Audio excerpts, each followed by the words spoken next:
The encounter, it was a rainy night, the kind that made the streets look like dark rivers of glass. The man had been walking home from work, head down, collar up, not thinking about anything except a warm drink and a dry shirt. The wind howled between the empty buildings, and rain tapped on his hood like impatient fingers. As he passed an old gas station, he noticed something strange. The place had been closed for years. Windows broken, roof half gone. The sign above the pumps still showed faded prices from decades ago. Nobody ever stood there. Nobody ever should. But tonight, a small figure stood in the shadows near the pumps. He slowed his steps. At first, he thought it might be a lost child. She was small, thin, wearing some kind of strange silver coat that shimmered faintly even under the dim streetlights. But the way she stood perfectly still, head slightly tilted, made something in his stomach twist. The rain poured harder. He took a few careful steps toward her. The figure moved forward too, stepping into the weak light that spilled from a flickering sign. That was when he saw her face. Her eyes were not brown, not blue, not any human color at all. They were a glowing silver, like liquid metal.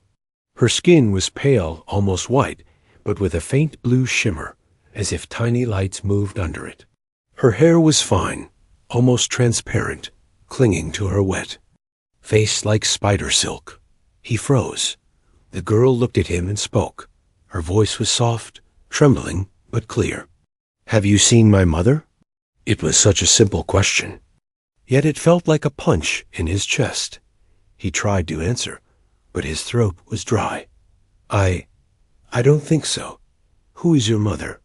The girl's silver eyes flicked to the dark sky, scanning it like she expected something to appear.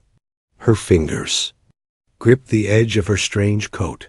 "She told me to hide until it was safe." The man glanced around. The street was empty. The gas station silent, except for the rain hitting broken glass. But then a sound. A deep, low hum rolled through the air, so faint at first that he thought it was just the wind. But it grew louder, sharper, almost mechanical. The ground seemed to vibrate under his feet. The girl's eyes widened. They are here. He didn't know who they were, but something in her voice told him he didn't want to find out. The hum grew louder. Now he could feel it in his bones, like standing too close to giant speakers. A pale blue light flashed briefly against the far buildings, sweeping from side to side. Without thinking, he grabbed her hand. "Come on." They ran to the side of the gas station, ducking behind a large metal dumpster. The girl crouched low, pressing herself against the wall, breathing fast. Her skin shimmered brighter for a moment, as if reacting to fear. The man risked a glance around the corner. Down the street, something floated between the buildings. It wasn't a car. It wasn't a drone he had ever seen. It was sleek, black, and shaped like an insect, its long body ending in a sharp point, thin metallic. Legs folded under it. A single glowing eye scanned the street in slow arcs. It stopped near the gas station. The man's heart pounded. He could hear the hum louder now, almost like a heartbeat. The girl whispered, "If it sees me, it will call the hunters." The glowing eye moved across the cracked pavement, closer, closer. The man didn't breathe. Rain ran down his face, dripping onto his jacket. The hum was now so strong he could feel it in his teeth. Then, slowly, the machine moved on, drifting down the street until it was swallowed by the darkness. The man let out a slow breath. He hadn't realized he was holding. The girl looked up. "Him. You helped me," she said, her voice barely louder than the rain. He didn't know what to say. This wasn't normal. This wasn't possible. But he knew one thing: leaving her here was not an option. "Let's get you somewhere safe," he said. She hesitated, then nodded. They moved away from the gas station, keeping to the shadows. The hum faded into the distance, but the man couldn't shake the feeling that it wasn't gone. Not really. Somewhere out there, something was still looking for her Dot, and now, maybe for him too. Asterisk taking her in the streets were quiet, but not the kind of quiet that made you feel safe. It was the kind of quiet that made you feel like something was listening.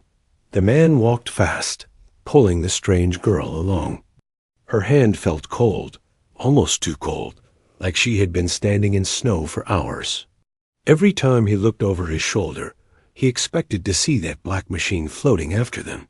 The rain had slowed to a mist, but the clouds above were thick and low, glowing faintly with distant flashes of light. The girl kept glancing up at them, as if the sky itself was dangerous. They turned down a narrow side street. No cars, no people, just the sound of dripping water and the faint hum of streetlights.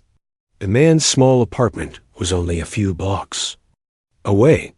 He just had to get her inside. When they reached the building, he unlocked the door quickly and pulled her in. The moment they stepped inside, the girl froze. She looked around like she had entered another planet. Her silver eyes moved over the peeling wallpaper, the small couch, the books stacked on a dusty table. Her gaze lingered on the faint yellow light coming from the kitchen, and she tilted her head, almost curious. "You live here?" she asked. Softly. "Yes," he said, closing the door and locking it twice. "It's not much, but it's warm. You can rest here." She didn't move toward the couch. Instead, she walked slowly around the room, touching objects with the tips of her fingers. A picture frame, a lamp, the window blinds. Every time she touched something, she pulled her hand back quickly, as if the object might burn her. The man went into the kitchen and poured a glass of water. "Here," he said, handing it to her. She took the glass, but didn't drink. She just stared at the water, her reflection bending in the surface. Then she set it down without a sip. "It's poisoned," she whispered. He frowned. "It's just water. Not to me," she said. Before he could ask what she meant, a faint sound came from outside. Not the loud hum from before. This was different, soft, slow, like metal scratching against stone. The girl's eyes went wide. She stepped away from the window. "They're looking." The man moved to the blinds and peeked through. The street below looked empty. A single streetlight flickered. But there was something wrong. The shadows weren't still. A shape moved between them. Something tall, thin, walking slowly, with jerky, insect-like movements. The man's chest tightened. The girl whispered, "That is not the only one. There are more." He shut the blinds. "You need to tell me who is after you." She shook her head quickly, fear flashing across her face. "If you know, they will find you too." "They already might be," he said. The girl stepped closer, her silver eyes glowing faintly in the dim light. "You do not understand. If they mark you, you can never hide again." Before he could speak, the lights in the apartment flickered once, twice, then went out. The only light came from the street outside, casting pale, thin lines through the blinds. In the silence, the sound came again, slow metal clicks. Then a deep, steady hum like the one they heard at the gas station. It was closer. Now, much closer. The man moved to the kitchen, pulling open a drawer and grabbing the only thing he had that felt like a weapon, an old flashlight with a heavy metal handle. The girl didn't look at the flashlight. She was staring at the door, her eyes glowing brighter now, her whole body tense. "They can feel my presence," she whispered. The hum grew louder. Something outside passed under the streetlight, casting a shadow across the blinds. The shape was wrong, too long, too sharp. Then, silence. No hum. No clicks. The man's heart pounded in his ears. He took a slow step toward the window, gripping the flashlight tight. The girl grabbed his arm suddenly, her cold fingers digging into his skin. Don't, she said. If you see them, they will see you. They stood there in the dark, not moving, barely breathing. After what felt like hours, the hum faded away. The lights in the apartment blinked back on, dim and unsteady. The man looked at her. You can't stay here forever. What do you need? She hesitated, then said, I need to find my mother. She will know how to hide us both. Where is she? The girl turned her head toward the window, toward the dark streets beyond. Somewhere, far from here, but not far enough. Her words hung in the air like a warning neither of them wanted to understand. And outside, far away but still there, the hum began again. Asterisk, the questions begin. The rain had stopped, but the air still felt heavy, thick with a strange tension. Inside the man's apartment, the light from the single lamp seemed weak, almost swallowed by the shadows. The girl sat on the couch, her knees pulled to her chest. She didn't blink much, and when she did, it was slow, like every movement cost. Her energy. The man sat across from her, elbows on his knees, trying to make sense of what had happened. She was clearly not human, and someone or something was hunting her. Finally, he asked the question that had been burning in his mind since they met. Who exactly is after you? Her silver eyes lifted to meet his. Hunters, she said simply. They do not stop, not until the target is erased. The word erased made the man's skin crawl. Hunters from where? He pressed dot. She looked at him for a long time before answering. From above, from my sky. He frowned. You mean another planet? Her eyes flicked toward the window, as if checking for danger before she replied. Yes, but they walk here now. The man leaned back. And your mother? Where is she? The girl's voice softened. She told me to hide when the hunters came. She said she would draw them away. But I can still feel her. She's alive. How can you feel her? Signs of trouble. The alley behind the apartment was narrow and dark. Rainwater trickled along the cracked pavement, carrying bits of trash toward a clogged drain. The man and the alien girl ran without speaking, their footsteps splashing in shallow puddles. He didn't look back. He didn't have to. The metallic clicks were following them. Fast. Closer. The girl grabbed his hand and pulled him left, down an even smaller passage. They squeezed between two leaning buildings, the walls wet and cold on both sides. Then they heard it, not just the clicking anymore, but a sharp metallic scrape, like claws dragging along concrete. The man risked a glance over his shoulder. Something slid into the alley behind them. Tall, thin, moving low to the ground. Its limbs were too long, bending in ways no humans could. Its head was smooth and featureless, except for two vertical blue lines where eyes might be. The lines glowed brighter when it saw them. The girl's voice was a whisper, but it carried pure fear. Hunter Scout. They burst out of the narrow gap into a wider street. It was empty, except for a row of flickering streetlights. The man pulled her toward the far end, but halfway there, a sound made him stop cold. A deep, steady hum filled the air, coming from above. He looked up. A black shape hovered between the rooftops, sleek, sharp-edged, almost like a stingray made of metal. Blue light pulsed from its underside, sweeping across the street like a searchlight. The girl yanked him backward into the shadows of a doorway, just as the beam passed over the pavement where they had stood seconds before. The beam left behind. Faint glowing lines in the concrete, forming strange patterns, like writing, but not in any human language. What is that? He asked. A marker, she said. It tells the others where to hunt. Before they could move, the clicking behind them returned, faster now. The Hunter Scout had found their trail. The girl pointed to a side street. We must break line. Of sight. They ran again, turning sharply between buildings, until they reached a chain-link fence. Beyond it, a service road led toward the distant, black outline of the forest dot. The man rattled the fence. Locked, too high to climb easily. This. Clicks grew louder, closer. The girl stepped forward, placed her hand against the lock, and her skin began to glow. A faint blue spark danced from her palm, and with a small pop, the lock snapped open. The man stared. "You can do that?" She didn't answer. She just pushed the gate open. "Go." They slipped through and ran down the service road. The hum above faded, replaced by the sound of the hunter's rapid steps behind them. Then, suddenly, the scout leapt into view from the shadows, landing in front of them. Its long, spindly arms reached out, each ending in sharp, claw-like fingers.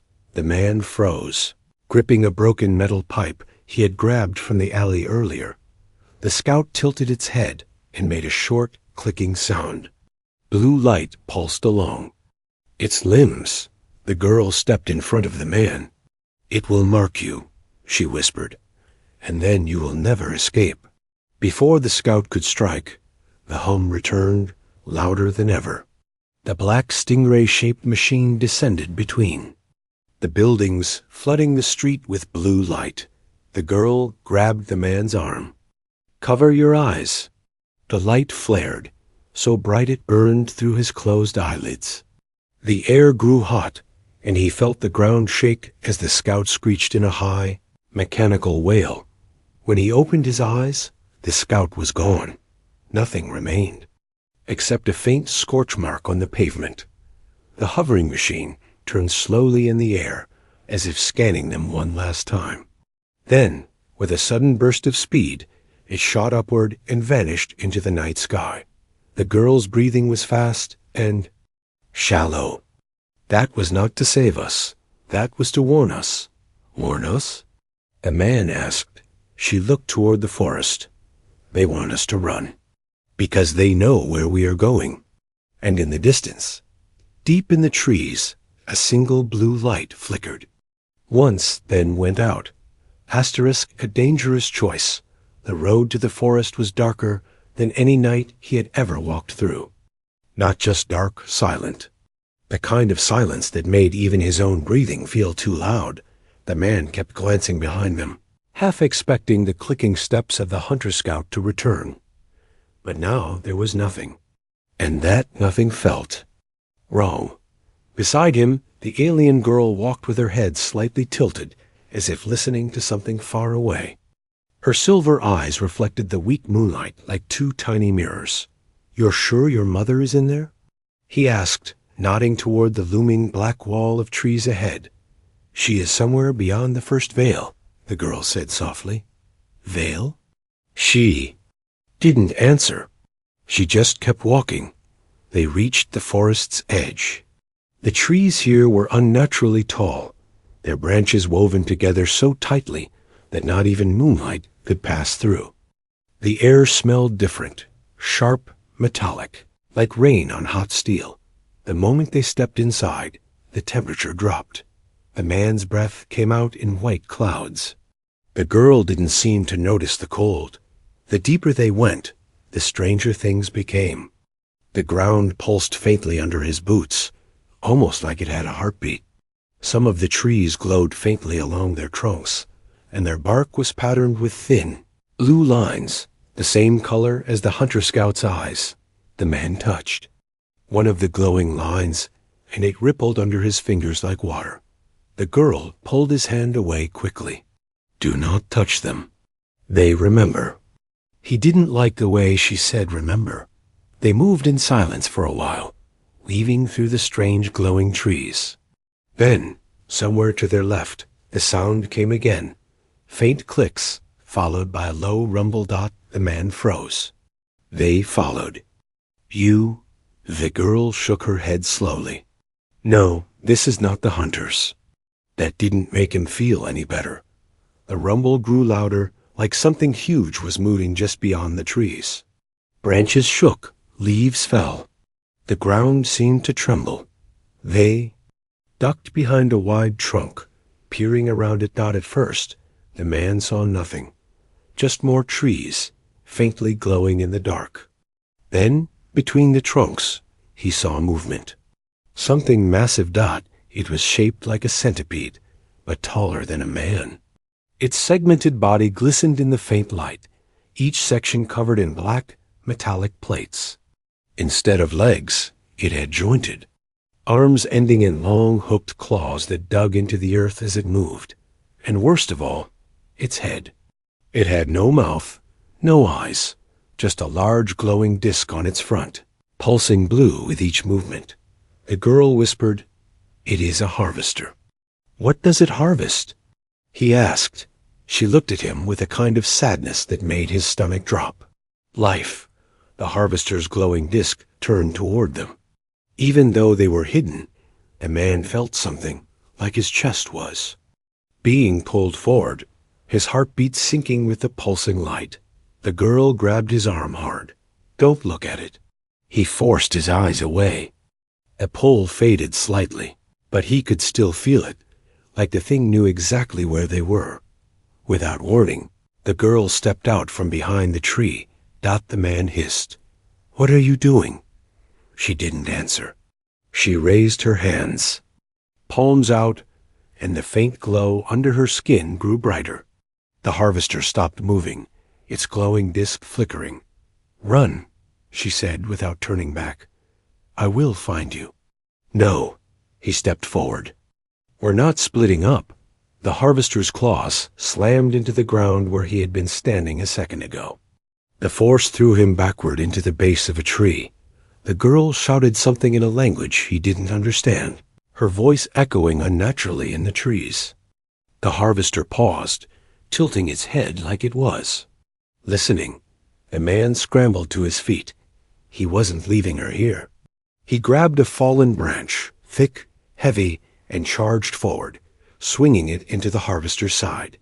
The impact made a sharp metallic clang, and the thing twisted toward him. The girl screamed, "Go!" The harvester lunged. He barely dodged, feeling the wind from its claws slice past his face. They both ran.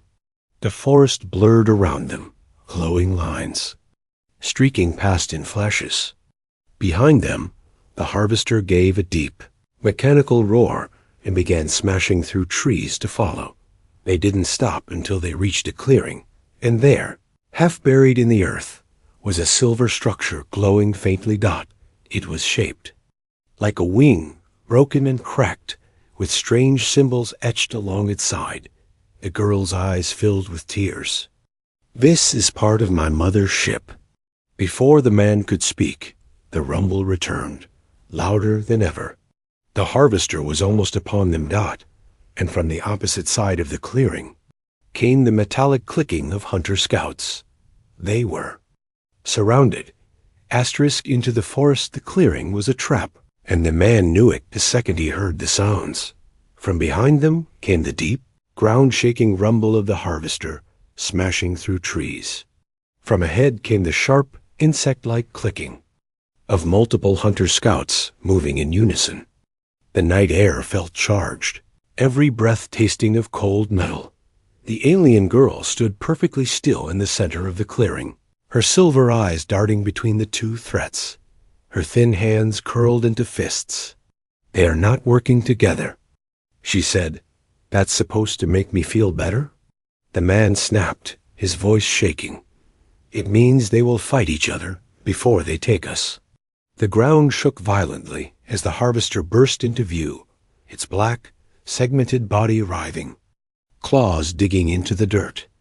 The glowing disc on its head pulsed faster now, filling the clearing with blue light. On the opposite side, 3 hunter scouts emerged from the shadows, moving low, their limbs bending unnaturally, glowing blue lines running along their armored frames. Their heads tilted in perfect synchronization. Asterisk. The air between them was like a wire pulled too tight, silent, tense, ready to snap. Dot. The man felt his pulse pounding in his ears. "What do we do?" The girl's gaze locked on the half-buried silver structure, her mother's ship fragment. "We get inside that, now." The first clash the harvester let out a sound, not a roar, but a deep vibration that shook the trees. The hunter scouts reacted instantly, splitting apart to circle the clearing. One leaped forward, its claws striking the harvester's front plates. Sparks erupted. The harvester swung one of its massive limbs, slamming the scout into a tree so hard the trunk cracked in half. The other two scouts moved in, striking with blinding speed. The man grabbed the girl's arm. "This is our chance." They're distracted. They ran toward the silver wreckage. The ground trembled with each clash behind them. Metal screeched. Trees snapped. The air smelled of ozone and burning. The ship fragment up close. The ship fragment was even more alien. Its surface was smooth but warm, and the strange symbols carved into it shifted when he looked too long, like they were alive. The girl placed both hands on the surface, and faint blue light spread from her palms, tracing the symbols like veins. A thin crack appeared in the metal, widening into an opening just big enough for them to squeeze through. "In," she said. The man ducked inside. The air was cooler, but it hummed faintly, as if the walls were alive. Dim light pulsed through panels along the floor. The girl followed, sealing the opening behind them. Inside the alien ticket was like stepping into the inside of a living thing. The walls were smooth and curved, the floor soft underfoot. Strange. Strands of light twisted and curled along the ceiling like glowing vines. The man touched one of the walls, and a sharp shock of images hit his mind. Flashes of stars, strange moons, and a tall silver-eyed woman looking over her shoulder in fear. He stumbled back. "That was your mother again." The girl nodded, her face pale. "She is close." But the hunters are closer. As if on cue, a metallic clang rang out from above. The man froze. They're on the ship. The breach the hull shook violently. Somewhere above, claws scraped against metal.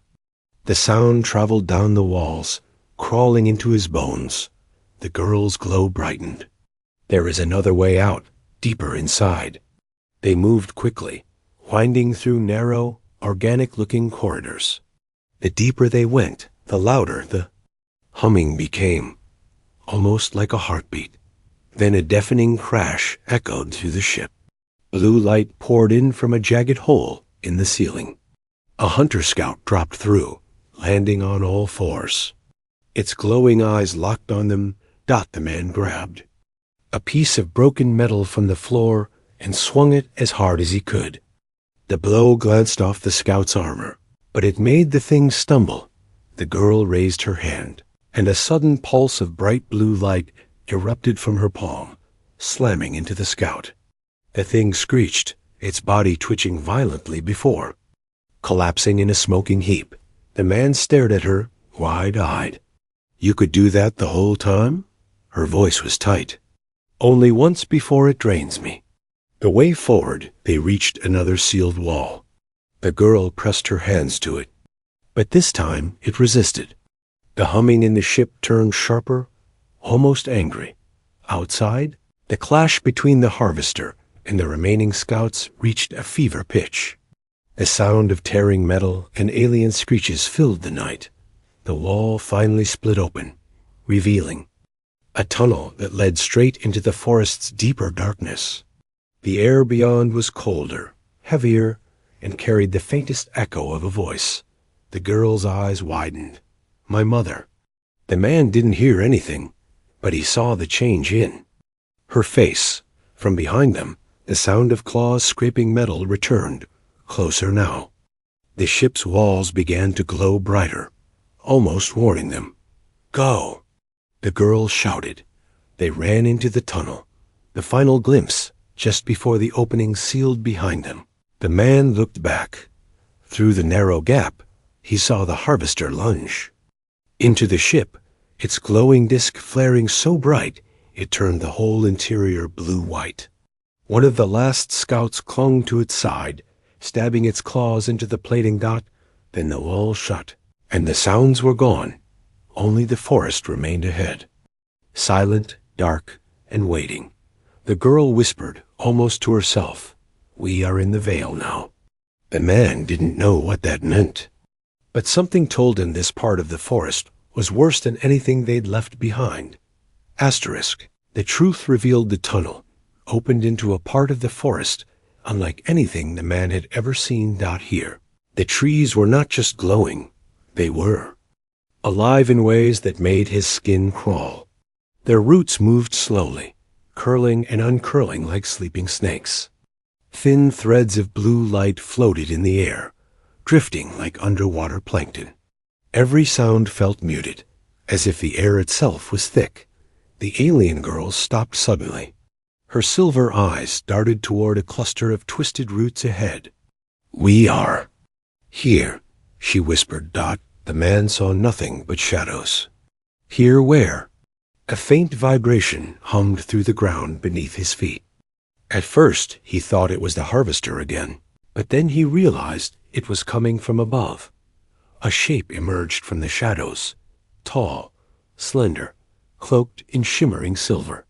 Her hair flowed like molten light, her skin pale blue, just like the girl's. Her eyes identical. "Mother," the girl breathed. The woman stepped forward, kneeling so her face was level with the child's. She placed both hands gently on her daughter's cheeks. "You found me." The man felt something, not words, not sound, but emotion, flood through him. Relief, love, fear. But then the mother's eyes shifted to him. The warmth was gone. "You should not have brought a human here." He opened his mouth to speak, but the ground shook violently. The hunters arrived from the tunnel they had just left. A piercing hum erupted, growing sharper and louder until it felt like knives in his ears. Blue light burst from the opening as 3 hunter scouts charged through, their movements in perfect sync. Behind them, the harvester forced its way out of the tunnel, tearing the walls apart like paper. Its glowing disk locked onto the mother and child. The mother stood slowly, her cloak shifting like liquid metal. "Stay behind me," she told the man without looking at him. The girl grabbed her mother's hand, but her eyes stayed fixed on the harvester. "They won't stop, will they?" The mother's voice was calm, but it carried a weight that silenced the air. "No, unless I end it." The battle in the Vale. The first hunter scout lunged. The mother raised her hand, and the air itself seemed to twist. The scout froze mid-leap, hanging in the air like it was trapped in invisible wires. With a flick of her fingers, the wires snapped. The scout's body crumpled, lifeless. Other 2 moved faster, circling to flank her. The harvester charged at the same moment, its claws tearing through the earth. The man felt useless, but he wasn't going to just stand there. He grabbed a jagged piece of alien plating from the young, ground sharp enough to cut through metal, and threw himself at one of the scouts. The blow barely staggered it, but it turned its attention to him instead of the girl. The mother moved like a shadow. In one smooth motion, she caught the scout's arm and drove a burst of blinding blue energy into its core. It fell in seconds, but the harvester didn't stop. It barreled forward, smashing through trees, its glowing disk now burning with white-hot light. The mother stepped in front of it, raising both hands. The air between them rippled, and for a moment, the harvester slowed. Then it pushed harder. The ground beneath them cracked open, blue light spilling upward like fire. The mother strained, her glow dimming. The girl stepped forward. "Let me help." "No." The mother shouted, but the girl ignored her. She placed her small hands over her mother's, and the blue light around them flared brighter than the moon. The harvester shrieked, a sound that felt like it clawed inside the man's head. And then, in a flash of light, it exploded into shards of molten metal. The shockwave threw him backward. When he scrambled to his feet, the clearing was silent. The mother knelt on the ground, holding her daughter. The girl's glow had faded completely, her silver eyes half closed. "She is alive," the mother said, but her voice trembled. "But she has given too much." The man took a step forward. "I can help carry her. We can get her somewhere safe." The mother looked at him for a long moment. "You have already been marked by the hunters. They will find you even without her. Then come with me," he said. "Both of you." Her expression softened for just a moment. "A veil is closing. You would not survive where we must go." She placed her hand on his chest, and in an instant a rush of images and feelings filled him. The stars, the ship whole again, the girl's laughter in a place with no fear. Then it was gone. The farewell. Thin beam of silver light descended from the treetops, surrounding the mother and daughter. The air shimmered around them. The girl opened her eyes one last time and whispered, "You are more human than most humans." Then they were gone. The forest was silent again. No hum, no clicks, no glowing lines. Just darkness. The man stood alone. In the clearing, the faint warmth of her touch still in his chest. Above, the stars seemed brighter. But one of them moved, slowly fading into the night, and he knew he would never look at the sky the same way again.